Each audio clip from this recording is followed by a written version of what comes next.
Halo kawan-kawan, selamat datang di channel Yarsuka 2 dalam episode Yarsuka IPA. Pada episode kali ini, kami akan membahas fakta-fakta unik dan menarik seputar flora dan fauna. Jadi, langsung aja kita simak. Pada kesempatan kali ini, kami akan membahas serangga yang sering kita jumpai, yaitu laron. Laron adalah serangga yang sering ditemukan di Indonesia, terutama ketika musim hujan tiba, yang ketika malam, dia akan mengerumuti cahaya lampu. Spesies laron yang sering ditemukan di Indonesia adalah spesies Macrothermes gilfus dan Coptothermes curvignatus. Laron yang umumnya ditemukan adalah berasal dari rayap.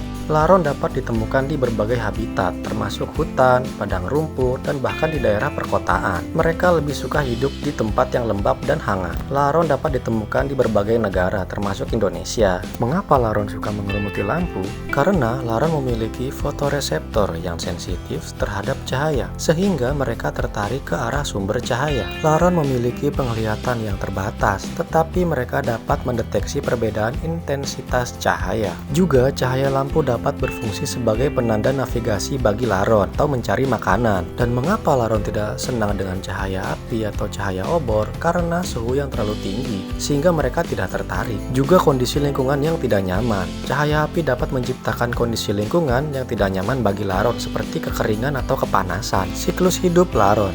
Tahap 1 yaitu telur. Tahap kedua menjadi larva. Telur-telur laron menetas menjadi larva setelah beberapa minggu. Tahap ketiga menjadi rayap kecil. Setelah beberapa minggu, larva laron berubah menjadi rayap kecil. Tahap keempat menjadi rayap yang memiliki tubuh lebih besar dan lebih kuat daripada rayap kecil, serta memiliki mandible yang lebih besar untuk melindungi koloni mereka. Tahap kelima yaitu menjadi rayap reproduktif. Setelah beberapa bulan, rayap dewasa berubah menjadi rayap reproduktif. Laron memiliki sayap dan dapat terbang, serta memiliki tubuh yang lebih besar dan lebih kuat daripada sebelumnya. Tahap 6 yaitu imago.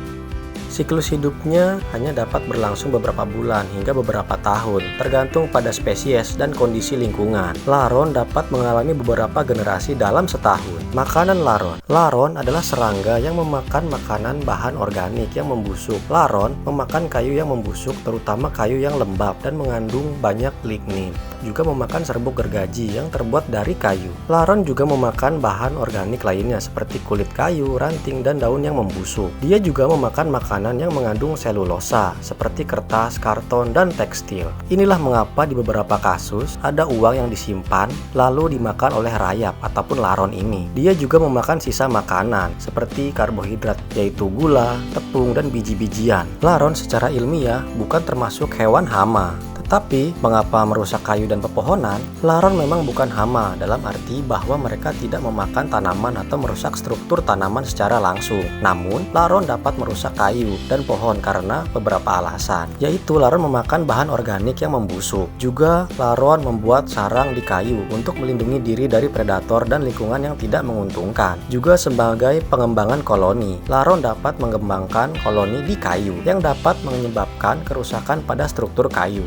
Itulah mengapa laron dapat merusak kayu di dalam rumah-rumah kita ketika ia menjadi koloni, yaitu masih menjadi rayap. Laron memanglah bukanlah hama, tetapi laron dapat merusak kayu dan pohon karena mereka memakan bahan organik yang membusuk, membuat sarang, dan mengembangkan koloni mereka di kayu. Itulah tadi fakta unik dan menarik soal laron atau rayap yang biasa kita temui di malam hari ketika mengerumuti cahaya lampu. Sekian pembahasan kali ini. Jangan lupa jika kalian suka dengan video kami, silakan like, komen, dan subscribe. Terima kasih.